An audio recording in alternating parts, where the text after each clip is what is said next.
morning and welcome to an all-new Eye of the Tiger. I'm Maya Berman. And I'm Evan Okrup. It has been announced that Senior Ball will be held Saturday, May 8th. Details are still being finalized, but as of now, it is confirmed that you need a vaccination card with a full vaccination date of April 24th or earlier, or a negative COVID test from May 4th or later. There will be an information meeting tomorrow at 1:30 p.m. Zoom link will be emailed out tomorrow as well. If a student wanting to attend Senior Ball has tested positive before, they must provide evidence they have fully recovered to Nurse Chadwick. And now we go to sports.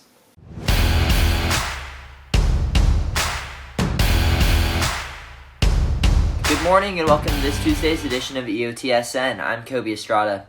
In last Friday's football game, the school allowed students to attend the game. We go to Jackson Hooker with more on the story.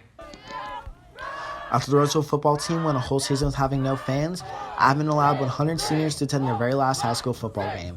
The game consisted of having a normal-sized Tiger cage, and the Tigers walked away with a win. Senior Hunter Hatch led the team with 4 touchdowns in Friday's game.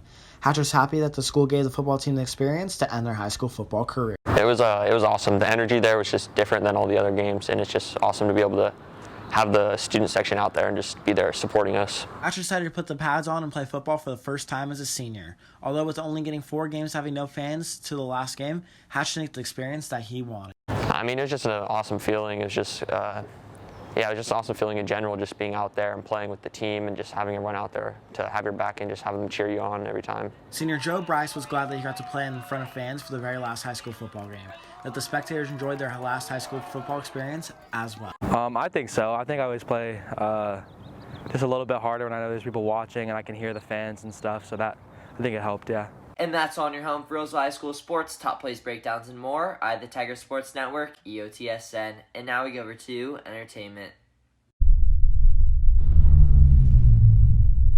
Welcome to this Tuesday's Entertainment News. I'm Isabella Foley. Recently, it was announced that Minecraft's upcoming Caves and Cliffs update will be split into 2 parts instead of being released all together like originally planned. The decision was made to improve the quality and mechanics of the game, as well as to maintain good mental health across the development team. The first half of the update will still release in the summer and focus on adding all the new blocks and mobs to the game. These include glowberries, goats, axolotls, copper, amethyst, and more. The second half of the update will release this holiday and include the most major part of the 1.17 update, the world generation. The whole reason Mojang decided to delay the 1.17 release is to perfect the mechanics of the world generation, since it's such a major part of the entire game.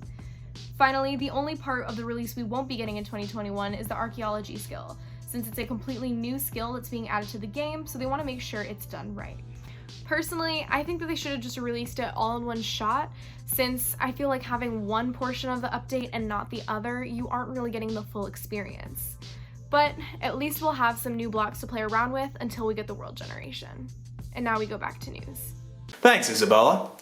Due to COVID changing this school year, the mountain biking club has had a different way to do things. We go to Brody Butcher with more on the story. Roseville High School's Mountain Bike Club has had its second race this last weekend. The race was at Six Sigma, an old winery outside of Clear Lake whose owners built mountain bike trails on their land for races out of love for the sport. Each lap was 8 miles long, and the number of laps was determined by what class the student raced in. However, COVID has played a big change in how the season has operated, explained by head coach Aaron Bolshaw. Yeah, COVID slowed things down. We didn't really know what the race season was going to be like. Not enough information to make decisions, to do a lot of long-term planning. So the other coaches and I knew we wanted to put something together. We thought it'd be more of a club than a race season, though, and I think that that's really what's happened. A couple other things that we've had to do, we've had to split up the team into smaller pods. You can't do, for practices, we're not able to do carpooling. And we're always practicing COVID safe. Like, I've got a big surrounding around me. There's no one here. We're outside. So other than that, we have a foot down, mask up rule. NICA and the NorCal League have been really great, very supportive. It's been a challenge.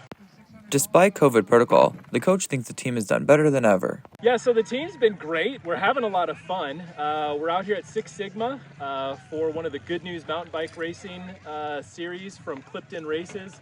Here we're going to camp tonight. We've really progressed as a team through this season in a different way, and I think we're still having fun. RHS student and team captain Aubrey Tuttle has also enjoyed the season so far and enjoys new diversity on the team. This season has been amazing.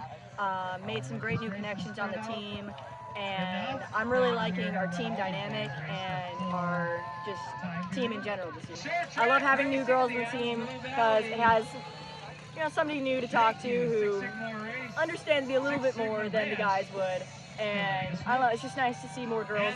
That's it for us today on Eye of the Tiger. And remember, we're always on at eyeofthetigernews.com. See you next time.